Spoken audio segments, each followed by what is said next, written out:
Why you were placed in an avoidance life. Sometimes people enter our lives not by accident, but by contrast. And if you've ever been deeply involved with someone who has an avoidant attachment style, you may have asked yourself a painful question. Why did this happen to me? Why were you placed in the life of someone who seemed to care, yet constantly pulled away the moment things became emotionally real? The truth is, relationships with avoidant individuals often carry a deeper psychological purpose. Avoidant people are wired to fear emotional closeness. Somewhere in their past, intimacy became associated with discomfort, pressure, or even emotional danger. So when someone like you enters their life, someone capable of connection, warmth, and emotional openness, you represent both their deepest desire and their greatest fear. In many ways, you become a mirror. Your presence reflects the very vulnerability they have spent years trying to avoid. And that's why these relationships often begin with intense attraction. Avoidants are often drawn to people who feel emotionally safe, grounded, and understanding. For a brief moment, they experience something they secretly long for: real connection. But the closer they get, the more their internal alarm system activates.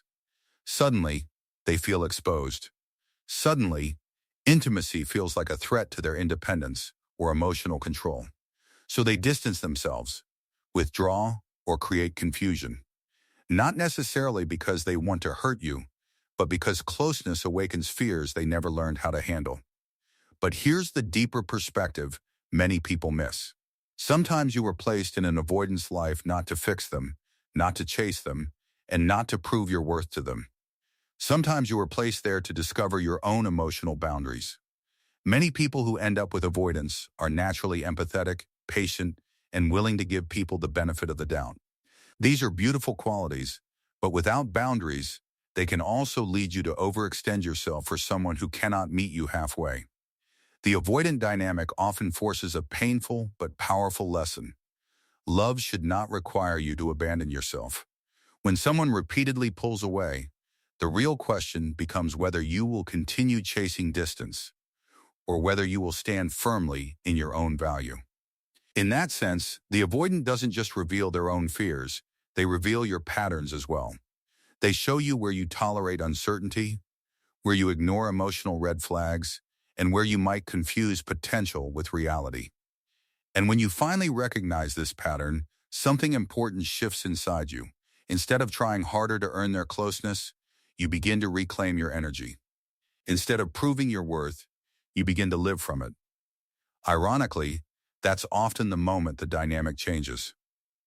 Avoidants tend to notice when the emotional pressure disappears, when the chasing stops, and when the person they once took for granted becomes emotionally self-contained.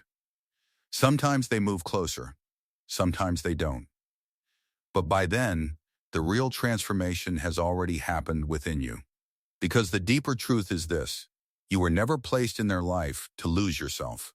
You were placed there to see your own strength more clearly. Relationships like these can feel confusing, even heartbreaking, but they often become turning points in a person's emotional growth. They teach you the difference between loving someone and overinvesting in someone who cannot reciprocate in the same way. They teach you that compassion should exist alongside self-respect. And perhaps most importantly, they remind you that your ability to love deeply is not a weakness, it's a strength that simply needs the right person to receive it. So if you're reflecting on an avoidant relationship and wondering why it happened, consider this possibility. Maybe you weren't placed there to change them. Maybe you were placed there to understand yourself more deeply, to refine your boundaries, and to learn that the right connection will never require you to shrink, chase, or prove your worth. The right connection will meet you in the middle, where closeness feels safe for both people, and where love doesn't have to fight against fear to survive.